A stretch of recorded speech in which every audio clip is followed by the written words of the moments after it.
ಅಡಿಗೆ 10 ಮಂದಿ ಉಣ್ತಿದ್ರು. ಒಬ್ಬರ ಸಲುವಾಗಿ ಮಾಡಿದ್ರು ಅಡಿಗೆ 10 ಮಂದಿ ಅಂದ ಉಣ್ತಿದ್ರು. ಈಗ 10 ಮಂದಿ ಮಾಡಿದ್ದು ಒಂದೇ ತಿಂದು ಹೋಲಕತ್ತು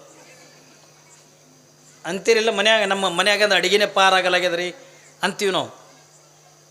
ನಮ್ಮ ಮನ್ಯಾಗಂದ ಅಡಿಗೆನೇ ಪಾರಾಗಲಾಗ್ಯದ, ನಮ್ಮ ಮನ್ಯಾಗಂದ ರೊಕ್ಕನೇ ನಿಂದ್ರಲಾಗ್ಯವ, ನಮ್ಮ ಕೈಯಾಗ ರೊಕ್ಕನೇ ನಿಂದ್ರಲಾಗ್ಯವ, ನಮ್ಮ ಮನ್ಯಾಗಂದ ಅಡಿಗೆನೇ ಪಾರಾಗಲಾಗ್ಯದ ತಿಳ್ಕೊಂಡ್ರೆ ಯಾಕೆ ಪಾರಾಗಂಗಿಲ್ಲ ತಿಳ್ಕೊಂಡ್ರೆ ನಾವೆಲ್ಲ ನಿಯಮಗಳನ್ನು ಮುರಿದು ಕೂತೀವಿ ಏನ್ರಿ.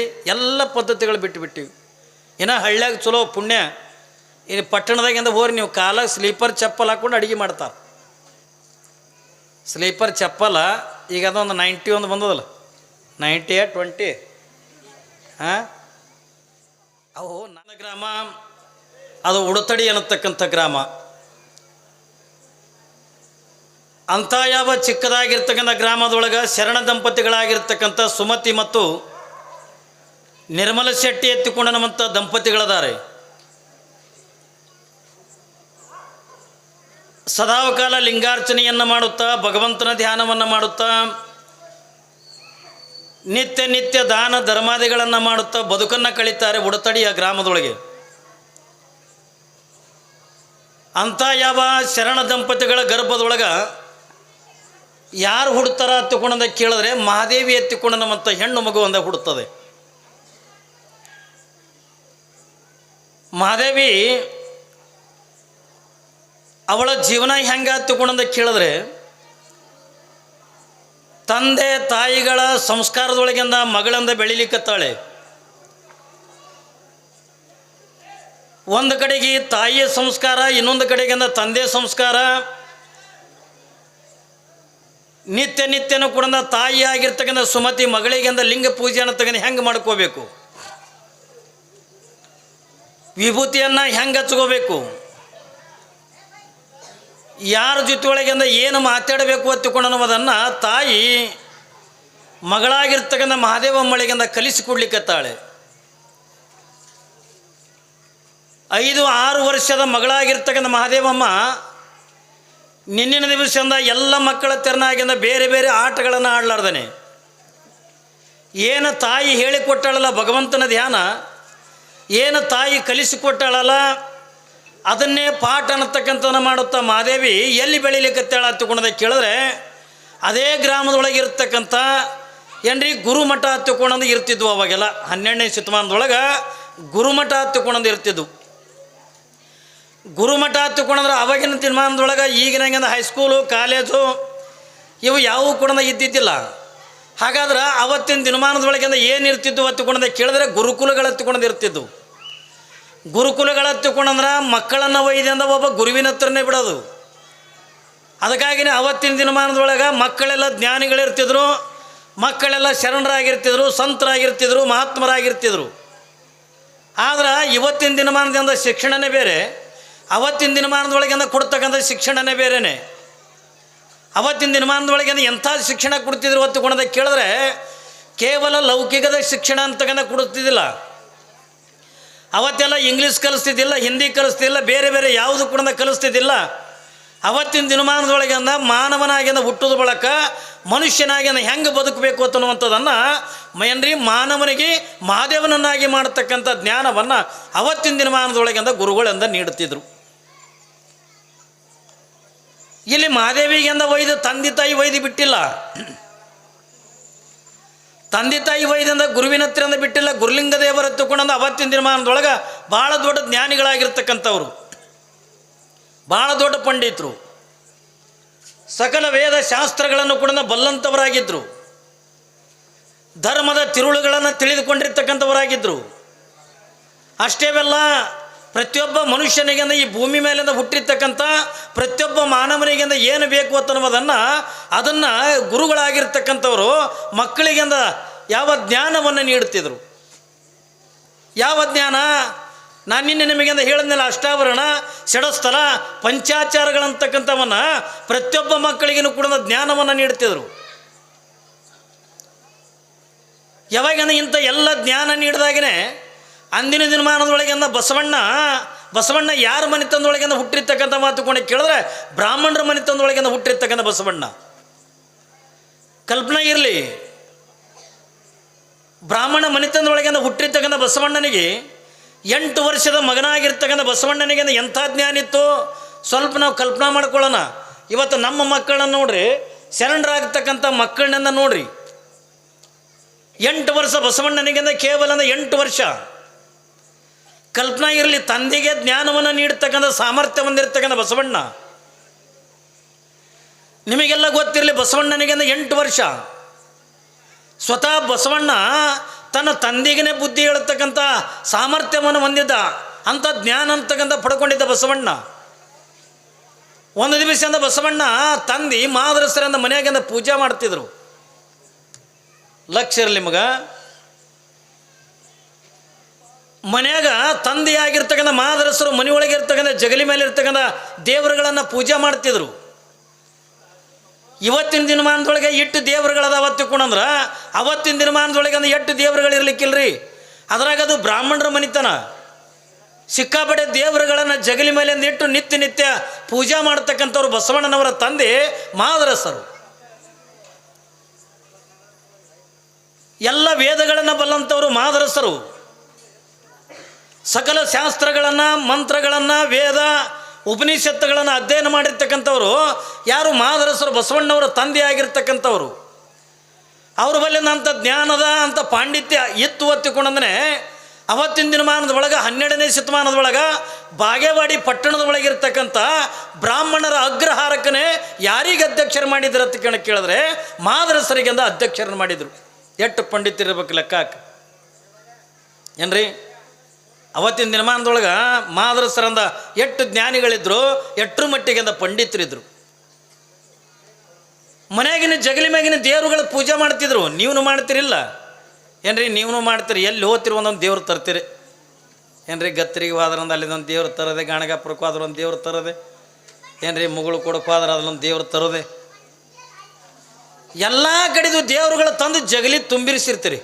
ಯಾಕಂದ್ರೆ ತುಂಬಿರಿಸಿರ್ತಿರಲ್ಲ, ಅವಕ್ಕೆ ನೋಡ್ಬೇಕು ತೆಕ್ಕಿ ಒಂದೊಂದು ದೇವ್ರ ಮೂಗೆ ತೂತು ಬಿದ್ದಿರ್ತಾವೆ, ಕಿವಿನೇ ಹರ್ಕೊಂಡು ಹೋಗಿರ್ತಾವೆ. ಮಾಡ್ತಿರಲಿಲ್ಲ ಪೂಜೆ. ಅವು ದೇವ್ರುಗಳು ವಜ್ಜಾಗ ಇವಾಗ. ಯಾಕ್ರಿ? ಎಲ್ಲರೂ ಬೀಗರೂರಿಗೆ ಹೋಗಿರ್ತೀರಿ. ಹೋದಾಗ ಅವ್ರು ಏನಂತಾರೆ ಬೀಗರು, ಅಯ್ಯ ಯಾಕ ಇವತ್ತೊಂದು ದಿವಸ ಸರಿ ಅವ್ವ ಭಾಳ ದಿವ್ಸಕ್ಕೆ ಬಂದಿದ್ದು, ಒಟ್ಟ ಬಂದಿಲ್ಲ, ಇವತ್ತೊಂದು ದಿವಸ ಅಂದ್ರೆ ಇರುವತ್ತು ತಿಳ್ಕೊಂಡಂದ್ರೆ ನೀವೇನಂತೀರಿ? ಇಲ್ಲ ಅವ್ವ ನಮಗೆ ಇರ್ಲಕ್ಕಾಗಲ್ಲ. ಅಯ್ಯ ಅಂಥದ್ದೇನು ಇಟ್ಟಿದೆ ಅವು ಮನ್ಯಾಗ ಅದು ಕೇಳ್ತಾರೆ ಅವರು. ಅಯ್ಯ ಏನಿಲ್ಲ ಅವ್ವ ದೇವ್ರುಗಳೊಂದು ಮೂಲ ಆಗ್ಯಾವಲ್ಲ ನಮ್ಗೆ. ಯಾಕ್ರಿ ಅಂತೀರಿಲ್ಲ? ದೇವ್ರುಗಳೊಂದು ಮೂಲ ಆಗ್ಯಾವ ತಿಳ್ಕೊಂಡಂತಾರೆ. ಮತ್ತು ದೇವ್ರುಗಳು ಮೂಲ ಆಗಂಗೆ ಇರ್ತಾನೆ, ಅವಕನ್ಯಾಕೆ ಹೋಗಿ ಜಗಲಿ ಮ್ಯಾಗ ಕುಂದ್ರಿಸ್ಬೇಕು ಏನ್ರಿ? ಜಗಲಿ ಮ್ಯಾಗಿನ ದೇವ್ರುಗಳು ಇವತ್ತಿನ ದಿನಮಾನದಾಗ ವಜ್ಜಾಗ್ಯಾವ. ಒಬ್ಬೊಬ್ರು ಮನ್ಯಾಗ ಪೂಜೆ ಮಾಡ್ತಿರ್ತಾರೆ, ನೋಡ್ತಿರ್ತೀವಿ ಏನ್ರಿ? ಕಂಡಬಿಡಿ ದೇವ್ರುಗಳು ಈ ಸ್ಟೀಲ್ ಬುಟ್ಟಿ ತೊಳೆದು ತೊಗೊಂಡು ಹೊಟ್ಟಿಗೆ ಜಗಲಿಗೆ ಹಿಡಿದು ಹಿಂಗೆ ತುಂಬಿ ಮ್ಯಾಲ ಒಂದು ತಂಬಿಗೆ ನೀರು ಹಾಕಿ ಸೂಸಲ ಮಾಡ್ಲಕ್ಕ ಚುರುಮುರಿ ತೋಯಿಸ್ತಿರಲ್ಲ ಏನ್ರಿ? ಎಲ್ಲ ದೇವ್ರುಗಳಿಗೆ ಕೆಳಗೆ ಮೇಲ್ಗೆ ಮಾಡಿ ಈ ಕಡೆ 4 ಈ ಕಡೆ 4 ಹಿಡಿದು ಹಿಂಗೆ ಜಾಡ್ಸೋದವು. ಅವು ಜಾಡ್ಸೋದ್ರಾಗ ಒಂದೊಂದು ದೇವ್ರ ಅಂಗಳಕ್ಕೆ ಹೋಗಿ ಗಾಡಿಗೆ ಬಡ್ದು ವಾಪಸ್ ಬರ್ತಾವೆ, ಜಗಲಿಗೆ ಬರ್ತಾವೆ. ಇಲ್ಲ ದೇವ್ರುಗಳು ಅವು ಎದಿ ಹೊಡೆದವು. ದೇವ್ರುಗಳು ನಿಮ್ಮನ್ನು ನೋಡಿ ಏನ್ರಿ? ದೇವರೇ ಎದಿ ಹೊಡೆದು ಬಿಟ್ಟಾವು. ಹೆಂಗೆ ನೀವೆಲ್ಲ ದಿನನಿತ್ಯನ ಕೂಡ ಜಗಲಿ ಮೇಲೆ ಇರ್ತಕ್ಕಂಥ ದೇವರುಗಳನ್ನು ನೀವೆಲ್ಲ ಹೆಂಗೆ ಪೂಜೆ ಮಾಡ್ತಿರ್ತೀರಲ್ಲ, ಹಂಗೆ ಯಾವ ಬಸವಣ್ಣನವರ ತಂದೆಯಾಗಿರ್ತಕ್ಕಂಥ ಮಾದರಸರು ಜಗಲಿ ಮೇಲಿರ್ತಕ್ಕಂಥ ದೇವರುಗಳನ್ನು ಪೂಜೆ ಮಾಡ್ತಿದ್ರು. ಒಂದು ಕಡೆಗಿಂದ ತಾಯಿ ಆಗಿರ್ತಕ್ಕಂಥ ಮಾದಲಾಂಬಿಕೆ ಮನೆಯಾಗಿಂದ ಅಡುಗೆ ಮಾಡ್ಲಕತ್ತಾಳೆ, ರೊಟ್ಟಿ ಮಾಡಕತ್ತಾಳ. ಯಾವಾಗಿಂದ 8 ವರ್ಷದ ಮಗ ಬಸವಣ್ಣ ಹೋಗಿ ತಾಯಿ ಜೊತೆ ಒಳಗಿಂದ ಜಗಳ ತೆಗೆದ. ಎದಕ್ಕೆ ಜಗಳ ತೆಗೆದ? ತಿರ್ಲಾಕ ಬೇಡಂದ ಜಗಳ ತಗಲಿಲ್ಲ, ಉಣ್ಣಾಕ ಬೇಡಂದ ಜಗಳ ತಗಲಿಲ್ಲ. 8 ವರ್ಷದ ಮಗನಾಗಿರ್ತಕ್ಕಂಥ ಬಸವಣ್ಣ ತಾಯಿಗೆ ಒಂದು ಹೋಗಿ ಕೇಳ್ತಾನೆ, ಅವ್ವ ನಾ ಆಟ ಆಡಬೇಕು, ನನಗೊಂದು ಕುರುಪಿ ಕೊಡು ತಿಳ್ಕೊಂಡಂದ. ಈ ಹೊಲ್ದಾಗ ಸದಿ ಕಳೆದಿರ್ತಲ್ಲ ಕುರುಪಿ, ನನಗೊಂದು ಕುರುಪಿ ಕೊಡುವಂದ. ತಾಯಿ ಅಂತಳ, ಮಗ ಕುರುಪಿ ತೊಗೊಂಡೇನು ಮಾಡ್ತೀಪ್ಪ? ಕುರುಪಿ ಬೇಡ, ನಿನಗಿನ್ನ ಬೇರೆ ಏನಾದರೂ ಕೂಡ ಆಟಿಕೆ ಸಾಮಾನ್ಯಂದ ಕೊಡ್ತೀನಿ, ನೀ ಆಟ ಆಡಕತ್ತಿ, ಕುರುಪಿ ಕೈಗೆ ಹಚ್ಕೊಂಡೆತ್ತಂದ್ರೆ ಹೆಂಗಪ್ಪ? ಯಾಕಂದ್ರೆ ಒಬ್ಬನೇ ಮಗ ಬಸವಣ್ಣ. ಅದು ಅಕ್ಕನಾಗಮ್ಮ ಹುಟ್ಟದ ಬಳಿಕ ಭಾಳ ವರ್ಷದ ಮೇಲೆ ಬಸವಣ್ಣ ಹುಟ್ಟಿದ್ದ. ಯಾವ ಮಾದರಸರು ಮಾದಲಾಂಬಿಕೆ ಅಟ್ಟು ಪ್ರೀತಿ ಮಾಡ್ತಿದ್ರು ಬಸವಣ್ಣನವರನ್ನ. ಪಾಪ ತಾಯಿ ಅಂತಾಳೆ, ಬ್ಯಾಡ ಮಗ, ನಿನಗೆ ಬೇರೆದು ಏನ್ರಿ ಆಟಿಕೆ ಸಾಮಾನು ಕೊಡ್ತೀನಿ, ಚಿಣಿದಾಂಡು ಕೊಡ್ತೀನಿ, ಚೆಂಡು ಕೊಡ್ತೀನಿ, ಇಲ್ಲವ ನನಗೆ ಆಟ ಆಡೋಕ್ಕಿಂತ ಕುರುಪಿನೇ ಬೇಕಂತ ತಿಳ್ಕೊಂಡಂದು ಯಾವಾಗಿಂದ ಬಸವಣ್ಣ ಜಗಳ ತೆಗೆದ ತಾಯಿ ಜೊತೆ ಒಳಗೆ. ಯಾವಾಗಿಂದ ಜಗಳ ತೆಗೆದ ಸಿಟ್ಟು ಬಂತು ಮಾದಲಾಂಬಿಕೆಗೆ. ಅವನ ಕೈ ಹಿಡಿದಿಂದ ಎಳ್ಕೊಂಡು ಎಲ್ಲಿಗೆ ತರ್ತಾಳ. ಮಾದರಸರೇನು ಜಗಲಿ ಬಲಿ ಪೂಜೆ ಮಾಡ್ತಿದ್ರಲ್ಲ, ಜಗಲಿ ಮೇಲೆ ದೇವ್ರುಗಳನ್ನ ಅಲ್ಲಿಗೆಂದ ಎಳ್ಕೊಂಡು ತಂದು. ಯಾವಾಗಿಂದ ಅಲ್ಲಿಗೆಂದ ಎಳ್ಕೊಂಡು ತಂದ್ಲು ನೋಡ್ರಿ, ಬಸವಣ್ಣದ ಹಠ ಮಾಡಕತ್ಯಾನ. ನಾ ಬೇರೆ ಏನ್ರಿ ಆಟಿಗೆ ಸಾಮಾನು ಕೊಡ್ತೀನಿ ಅಂತ ತಿಳ್ಕೊಂಡ್ರು ಒಲ್ಲೆ ಅಂತಾನ. ಆಟ ಆಡೋಕ್ಕಿಂತ ಕುರುಪಿ ಕೇಳಕತ್ತಾನ, ಕೈಗೆ ಹಚ್ಕೊಂಡ್ರಿ ಹಂಗೆ. ಮಾದರಸರ ಅಂದ್ರೆ ಬಸವಣ್ಣ, ಕುರುಪಿ ತೊಗೊಂಡೇನು ಆಟ ಆಡ್ತೀವೋ, ನಿನಗೆ ಬೇರೆದಿಂದ ಏನ್ರಿ ಆಟಿಗೆ ಕೊಡ್ತೀವಿ. ಇಲ್ಲಿಲ್ಲ, ನನಗೆ ಕುರುಪಿನೇ ಬೇಕಪ್ಪಾಜಿ ಅಂತ ತಿಳ್ಕೊಂಡು ಜಗಳ ತೆಗೆದ. ಮಾದರಸರು ಮಗನ ಮೇಲಿನ ಪ್ರೀತಿದಿಂದ ಏನಂತಾರ, ಏನು ಕೇಳಬಾರ್ದು ಕೇಳಕತ್ತಾನ, ಕುರುಪಿ ಕೇಳಕತ್ತಾನ, ಏನು ಆಟ ಆಡ್ತಾನೆ ಆಡಲ್ಲ ಕೊಟ್ಟು ಬಿಡುವತ್ತು ತಿಳ್ಕೊಳೋದು. ಸರಿ, ಮತ್ತು ಗಂಡನೇ ಹೇಳೋದು ಬಳಕ ಮತ್ತು ಕೇಳಬೇಕಲ್ರಿ ಗಂಡನ ಮಾತ. ಪಾಪ ಮಾದಲಾಂಬಿಕೆ ಬಸವಣ್ಣವರಿಗಿಂದ ಒಂದು ಕುರುಪಿ ಕೊಟ್ಲು. ಯಾವಾಗಿಂದ ಒಂದು ಕುರುಪಿ ಕೊಟ್ಲು, ಆ ಕುರುಪಿ ತೊಗೊಂಡಂದ ಬಸವಣ್ಣ ಆಟ ಆಡಕತ್ತ. ಏನು ಆಟ? ಏನಿಲ್ಲ ಏನ್ರಿ, ಹಿಂಗೆ ದೊಡ್ಡ ಮನೆ ಮಾದರಸರ ಮನಿತನ ತಂದ್ರೆ ಅಲ್ರಿ, ಬ್ರಾಹ್ಮಣರ ಅಗ್ರಹಾರಕ್ಕನೇ ಅಧ್ಯಕ್ಷರಾಗಿರ್ತಕ್ಕಂಥವ್ರು ಬಸವಣ್ಣವ್ರ ತಂದ್ರೆ ಎಷ್ಟು ಶ್ರೀಮಂತಿಕೆ ಮನೆ ಇರಬೇಕು ಬಸವಣ್ಣವ್ರ ಮನಿತನ. ಅದ್ರಾಗಿಂದ ಬ್ರಾಹ್ಮಣರ ಮನಿತನ ದೊಡ್ಡದಾಗಿರ್ತಕ್ಕಂಥ ಅಂಗಳ. ಈಗಿನಂಗಿಂದ ಮಾರ್ಬಲ್ಲ, ಈಗಿನಂಗಿಂದ ಟೈಲ್ಸ ಪರಿಸಿ ಇವು ಯಾವೂ ಇದ್ದಿದ್ದಿಲ್ಲ ಅವಾಗ.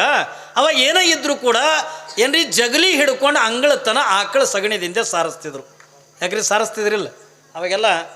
ನಾವೆಲ್ಲ ಅದು ಸಾರಿಸಿದ್ರ ಮ್ಯಾಗೆ ಬದುಕು ಕಳೆದವರು. ಈಗೆಲ್ಲ ಅದ್ರ ಮೇಲೆ ಅಂದ್ರೆ ನಮ್ಗೆ ಹೇಸಿಗೆ ಬರ್ಲಾಕತ್ತ.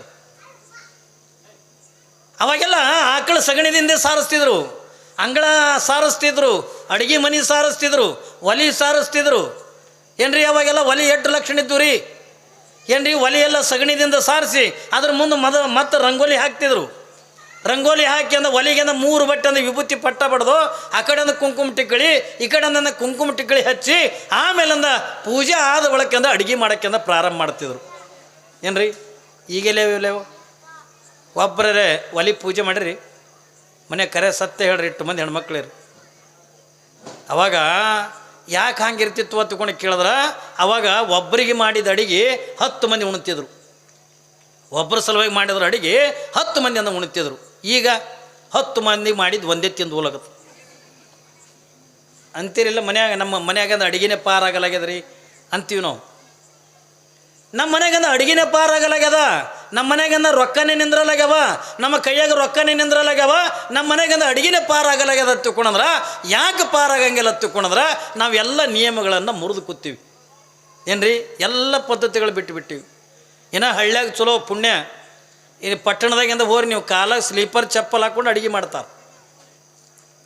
ಸ್ಲೀಪರ್ ಚಪ್ಪಲ ಈಗ ಅದೊಂದು 91 ಬಂದದಲ್ಲ, 98 20 ಹಾಂ, ಅವು ನಾವು ಹಾಕ್ಕೊಳ್ಬವು, ಸಾಧುಗಳು ಹಾಕ್ಕೊಳ್ಳೋದು ಅದು ನೈಟಿ. ಏನ್ರಿ ಅದು ನೈಟಿ ಎತ್ತಿಕೊಂಡಂದ್ರೆ ರಾತ್ರಿ ಹಾಕ್ಕೊಳ್ಳೋದು ಅದು. ಈಗ ಅದೇ ಹಾಕ್ಕೊಂಡಂದು ಅಫ್ಜಲ್ಪುರ್ ಕೊಂಟಾರ. ಯಾಕ್ರಿ ಅದು ನೈಟಿ ಎತ್ತಿಕೊಂಡದ್ದು ಯಾಕೆ ಹೆಸರು ಇಟ್ಟಿರತ್ತಂದ್ರೆ, ನಾವು ಅದಕ್ಕೆ ಕಪ್ಪನಿ ಎತ್ತಿಕೊಂಡಂತಿದ್ವಿ. ನಾ ಮೊದಲು ಶಿವಯೋಗ ಮಂದಿರ ಕಲಿಯಕ್ಕಿದ್ದಾಗ ನಾ ಅದನ್ನೇ ಹಾಕ್ಕೊಂಡೀನಿ 8 ವರ್ಷ. ಶಿವಯೋಗ ಮಂದಿರ ಬಿಟ್ಟು ಬಳಕನು ಕೂಡ ಅದನ್ನು ಹಾಕ್ಕೋತಿದ್ದೆ ನಾ. ಯಾವಾಗಂದ್ರೆ ಹೆಣ್ಮಕ್ಳು ಹಾಕ್ಕೊಳಕತ್ತರು ನಾ ಬಿಟ್ಟೆ. ಯಾರ್ದಾರ ಮನೆಗೆ ಹೋದೆ, ಸ್ವಾಮಿ ನೈಟಿ ಹಾಕ್ಯಾನ, ಸ್ವಾಮಿ ಮತ್ತೆ ನೈಟಿ ಹಾಕ್ಯಾನ ಅಲ್ಲಕತ್ತು. ಏನ್ರಿ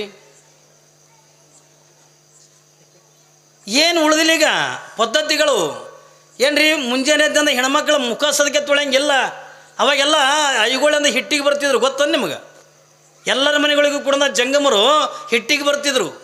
ಅವ್ರು ಹಿಟ್ಟಿಗೆ ಬರೋದ್ರಿಂದ ಅವ್ರಿಗೆ ಅನ್ನ ಕಂಬಿದ್ದು ನಿಮ್ಮ ಮನೆತನಕ್ಕಿಂದ ಬರ್ತಿದ್ದಿಲ್ಲ. ಅವ್ರು ಎದಕ್ಕೆ ಬರ್ತಿದ್ರು ನಿಮ್ಮ ಮನೆತನಕ? ಬೆಳಗ್ಗೆನೇ ಬರ್ತಿದ್ರು. ಕಾಲಾಗಂದ ಗೆಜ್ಜೆ ಕಟ್ಕೊಂಡ್ರೆ ಬರ್ತಿದ್ರು, ಇಲ್ಲಾರಿಂದ ಕೈಯಾಗಿಂದ ಬಿದಿರು ಬಡಿಗೆಗೆ ಗಂಟೆ ಕಟ್ಕೊಂಡಂದ ಬರ್ತಿದ್ರು. ಆ ಗಂಟೆ ಸಪ್ಪಳೆ ಕೇಳೋದು ಕೂಡಲೇನ ಮನೆ ಒಳಗಿದ್ದವ್ರು ಎಲ್ಲರೂ ಕೂಡ ಹೇಳ್ಬೇಕು. ಎದ್ದಿಂದ ಮುಖ ತಕ್ಕೊಂಡು ಒಂದು ಈಟಿಂದ ವಿಭೂತಿ ಹಚ್ಕೊಂಡು ಕುಂಕುಮ ಹಚ್ಕೊಂಡು ಬಂದು ಆ ಜಂಗಮರಿಗಂದ ಹಿಟ್ಟು ನೀಡಿ ಅಂದ ನಮಸ್ಕಾರ ಮಾಡೋದು. ಅಂದ್ರೆ ಎದ್ದು ಕೂಡಲೇನ ಜಂಗಮರ ದರ್ಶನ ಆಗ್ಬೇಕು. ಎದ್ದು ಕೂಡಲೇನ ಮುಖ ತಕ್ಕೊಳ್ಳೋದು. ಈಗೆಲ್ಲ ಎಲ್ಲವ ಗಟಬೈ ಜೋಲಿ ಕಿವಿಗೆ ಹತ್ತಿರ್ತದೆ, ಹಾಗೆ ಹೋಗೋಣ ಕೊಟ್ಟನ ಹೊಡೆದೆ ಹಂಗೆ ಸರ್ ಹೇಳ ಸರ್. ಯಾವ ಒಲಿ ಪೂಜಿಲ್ಲ, ಹಣಿಗೆ ಬೂತಿ ಬೇಡ, ಏನು ಉಳ್ದ ಹೇಳ್ರಿ. ಎಲ್ಲ ಸಂಸ್ಕಾರಗಳಿಂದ ಹೋಗಿಬಿಟ್ಟವ. ಅವತ್ತಿನ ದಿನಮಾನದಾಗೆಲ್ಲ ಆಕಳ ಸಗಣಿದಿಂದ ಸಾರಿಸ್ತಿದ್ರು. ಅದಕ್ಕಾಗಿನೇ ಅವತ್ತಿನ ದಿನಮಾನದೊಳಗಿಂದ ಯಾವ ರೋಗಗಳಿಂದ ಇಲ್ಲ. ಇವತ್ತಿನ ದಿನಮಾನದಾಗ ಒಬ್ಬರು ಸೀದಾ ನಡಿಲಿಕ್ಕತ್ತೀರಿ ನೀವು ನೋಡ್ರಿ, ಎಲ್ಲರ ಕಾಲ ಅಡ್ಡೋಣಿಗೆ ಆದಂಗೆ ಆಗ್ಯಾವ. ಅಡ್ಡೋಣಿಗೆ ಆದಂಗೆ ಆಗ್ಯಾವ. ಯಾಕೆ ಅಡ್ಡೋಣಿಗೆ ಆಗ್ಯಾವ್ರಿ? ನಾವು ಮನೆಯಾಗಿಂದ ಟೈಲ್ಸ, ಮಾರ್ಬಲ್ಲ, ಗ್ರಾನೈಟ ಇವೆಲ್ಲ ಏನು ಯೂಸ್ ಮಾಡಕತ್ತೀವಲ್ಲ, ಇದರಿಂದ ನಮ್ಮ ಕಾಲು ಹಿಡ್ಕೊಳಕತ್ತವ. ಆಮೇಲೆ ಉಣ್ತಕ್ಕಂಥ ಆಹಾರ ಅಂತಕ್ಕಂಥ ಏನೈತಲ್ಲ, ನಾವೆಲ್ಲ ಡೂಪ್ಲಿಕೇಟ್ ಅಂದ ಆಹಾರ ಉಣ್ಣಾಕತ್ತೀವಿ. ಅದರಿಂದ ನಮಗೆಲ್ಲ ಕಾಲು ಹಿಡ್ಕೊಳಕತ್ತ. ಆಕಳ ಸಗಣಿ ಒಳಗೆ ಏನು ತಾಕತ್ತಿತ್ತು ಗೊತ್ತ ನಿಮಗೆ? ಆಕಳ ಸಗಣಿ ಒಳಗೆ ಎಷ್ಟು ತಾಕತ್ತದ ಗೊತ್ತದ ನಿಮಗೆ?